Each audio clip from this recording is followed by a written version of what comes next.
Fala galera, tudo bem? Meu nome é Danilo Silva, sou aqui aluno da Pedagogia da Univesp e diante do pedido da avaliação da disciplina Teoria Educação Mediada por Tecnologias, hoje eu vou falar aqui um pouquinho para vocês sobre a construção dos currículos e dentro da disciplina de teorias dos currículos, tá ok? Falar de teoria do currículo tem que estar na cabeça que existem inúmeras teses, inúmeras representações de leituras. Existem as leituras tradicionais sobre a formação dos currículos, as leituras e as teses críticas e pós-críticas.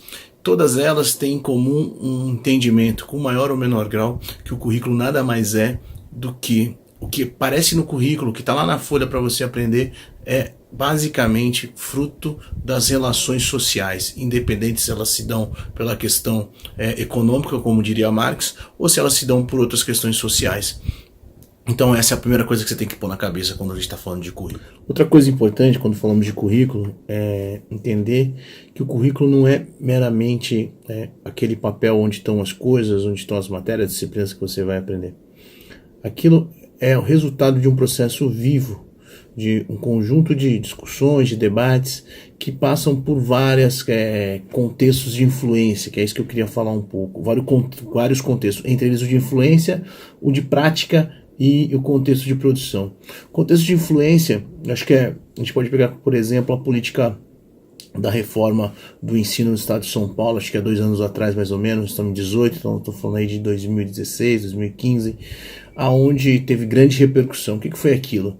O estado de São Paulo, e aí eu não estou entrando no mérito se foi bom ou se foi ruim, porque a partir do ponto que você parte, você pode ter uma concepção mais crítica ou menos crítica ao processo. Mas aquilo foi todo construído dentro de um contexto onde se buscava se otimizar o processo educacional no Estado. E isso tinha algumas consequências, entre elas a retirada de algumas disciplinas e a redução do número de escolas. Ou seja, o menino ou a menina que estudava em determinada escola, ela passaria a ter que se deslocar para outro lugar, dependendo da sua situação e dependendo ali da aglomeração populacional em relação. Exemplo, de repente ali não ia ter aluno suficiente para ter uma 5ª série, então o cara e a menina ia ter que andar, se deslocar, pegar um ônibus para estudar em outra escola. Isso é um exemplo. Então, o que eu quero, por que eu estou citando isso? Porque esse mostra exatamente alguns contextos da construção de um currículo. Um dos contextos é o contexto que a gente chama de influência, que é basicamente onde nascem as ideias, onde as pessoas estão construindo ali a proposição, e aí o partido A propõe uma coisa, vamos pegar o processo político, o partido B outra, aquele cara que escreveu o texto tem que subir para dialogar com o secretário, e aí ele precisa falar com outro partido para a proposta passar. Nós estamos falando da política, mas isso pode se dar em vários graus. Ter que falar com o prefeito, ter que falar com o secretário de educação, conversar com várias pessoas.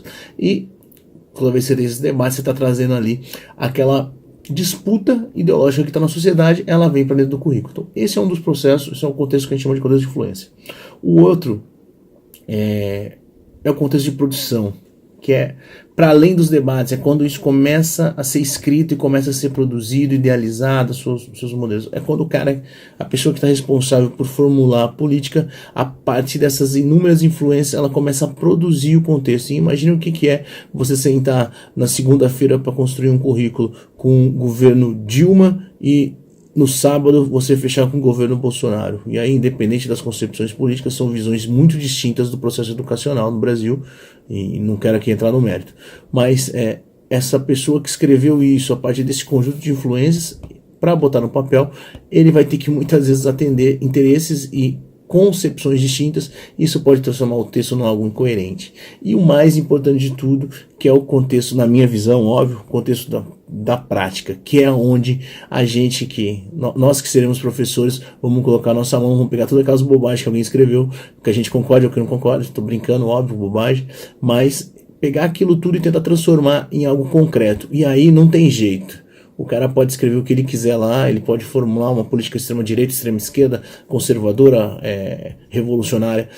O papel do professor é central, da maneira como ele compreende aquilo, como ele passa e como os alunos, a partir da sua realidade, vão entender. Então, o contexto da prática também constrói o currículo. Não existe na prática é impossível se construir um currículo ideal no campo da formulação, no contexto das influências, traduzir ele em papel de maneira perfeita e ao final garantir que na ponta seja exatamente aquilo que foi inicialmente pensado, porque o professor, a partir de suas experiências, a partir do contexto escolar, a partir da sua concepção, ele vai dialogar com os alunos e vai construir ali os melhores caminhos para implementar aquele currículo dentro das suas concepções, da sua ordem. Então, um pouco isso, teoria do currículo. Tem muita coisa, mas essa é a matéria assim, que para mim mais se destacou, uma matéria que faz a gente pensar, e eu acho que pensar o que a gente aprende, pensar o que a gente vai ensinar é essencial para saber onde a gente quer chegar. Até breve.